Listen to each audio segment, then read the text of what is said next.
The road doesn't care what you've planned.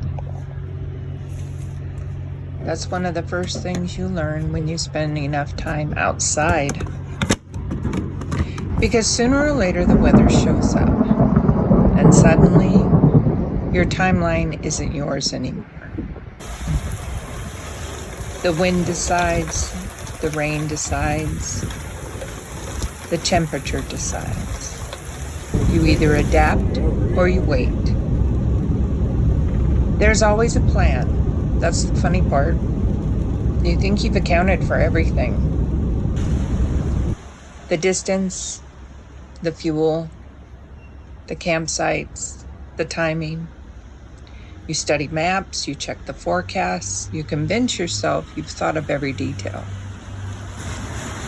Then the sky changes its mind. So you adjust, you delay, you reroute, and slowly you begin to realize something uncomfortable. You're not setting the pace anymore. You're just responding to it. At first it's subtle. The light changes, the air feels different. The trees begin to move. The wind finds its voice. Then the rain comes in. Nothing dramatic, nothing dangerous, just steady enough to remind you that nature has no interest in your itinerary. Inside the van, everything changes. Windows close, gear gets tucked away, wet shoes pile up by the door. The space begins to feel smaller. Not because it is, but because your world suddenly becomes whatever fits inside those walls. You stop thinking about where you're going, and you start thinking about staying steady where you are. Eventually, I realized it wasn't just the weather that changed my plans. Disruption doesn't always arrive with thunder. Sometimes it's a rock. One ordinary second, one sharp crack against the windshield, and suddenly the next few days belong to someone else. Instead of looking at mountains, I was watching a crack slowly spread across my windshield. Instead of deciding where to camp, I was waiting for phone calls, dealing with insurance, repair shops, appointments. In a quarter mile, arrive at Hell's Gate State Park.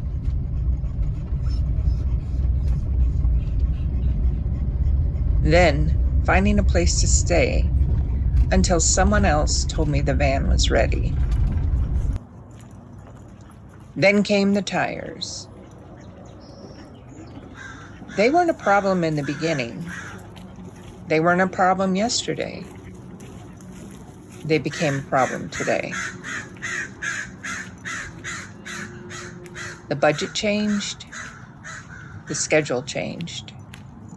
Even my route changed.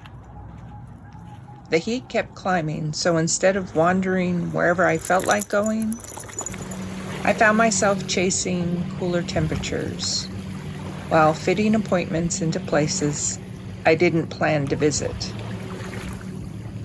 None of this was on my itinerary, but it became part of my journey. There's something humbling about living this way. Weather doesn't argue with you. Weather doesn't negotiate. It doesn't care what you hoped today would look like. It just simply arrives. And life has a funny way of doing the same thing. Sometimes it's rain, sometimes it's wind, sometimes it's a cracked windshield, sometimes it's 4 new tires. Not one of them ask if this timing is convenient. They just became the day's reality. Out here, that illusion of control disappears pretty quickly.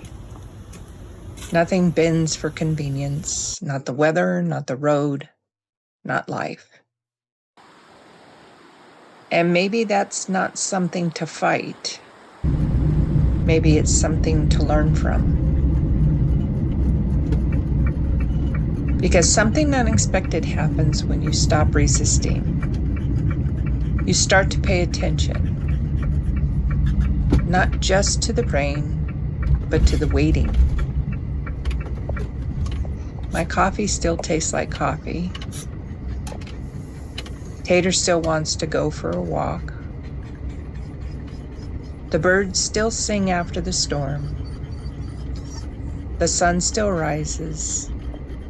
Life doesn't stop just because the itinerary does. I used to think stability meant control. Now, I think stability is something else. It's adaptation. It's knowing when to move and when to stay still. It's trusting that a delayed plan doesn't have to become a failed one. A few days later, the windshield was new again. The tires were too. The road hadn't changed, but my view had. Sometimes the clearest view isn't the one through the glass. It's the one you earn while you wait for it to be replaced. Because the weather will always change. Sometimes that weather is rain. Sometimes it's wind. Sometimes it's just life. And maybe the lesson was never about the forecast. Maybe it was about learning that the journey doesn't stop He's like looking at us. just because it no longer looks the way you imagined.